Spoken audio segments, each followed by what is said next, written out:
Hello weeders, welcome back to the greenhouse. I'm Beth Myers-Shanai with the Oregon Department of Agriculture's Noxious Weed Control Program, and I'm here to introduce you to another species from our educational weed specimen garden. Today I have for you garlic mustard, and this one is very timely because this is the time of year when it is most susceptible to control. It's up early, even back in March. I'm sure many people were on the ground trying to get on top of garlic mustard infestations. This is a bee-listed weed in the state of Oregon, and it also is a particular target, so it's a higher priority bee-listed weed.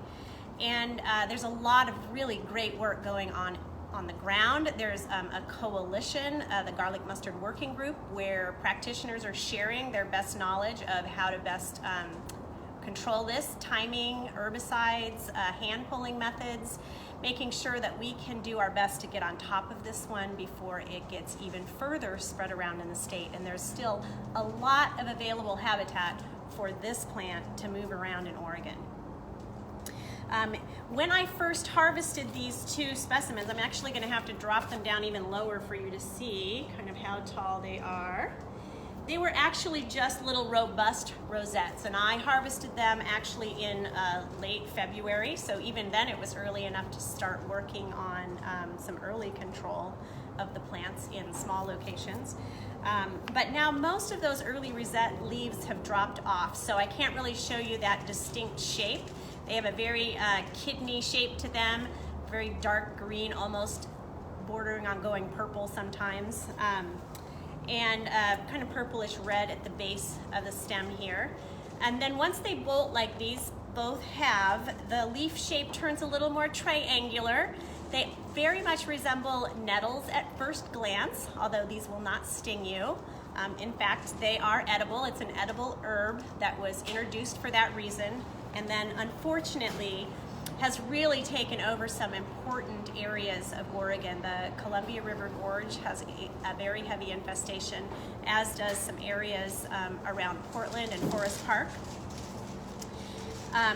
This one, after it bolts, it gets a white flower, a tiny white flower with 4 petals, and it forms a seed pod called a silique, these kind of long pods that will start maturing with seed that eventually pop open to pop their seeds out. It looks like pretty much all of my flowers that I had on this specimen, see if I can get it kind of contrasted by my green shirt, have pretty much senesced or are beginning to senesce, so I can't show you some great leaf formation, flower formation, but I can show you some good silique formation. It can have a distinct garlicky odor when the leaves are crushed, although I'm not getting a very strong one out of my specimens here. It could just be because they're a little past their prime now, as far as the leaves go. And I wouldn't recommend chewing on it if you don't know for sure what it is, but it will have a distinct garlic flavor to it, especially towards the end, kind of an aftertaste to it.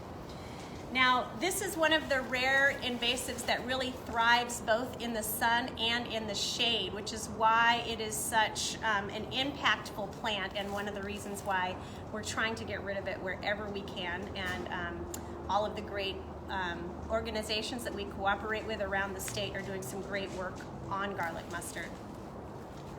It has allelopathic properties, which means it exudes some chemicals from its roots that inhibit the growth of other plants, so it's got that unfair advantage going for it, as well as very prolific seed production and a fairly long-lived seed. I would guesstimate in 10 to 12 year range that this seed can probably stay in the soil.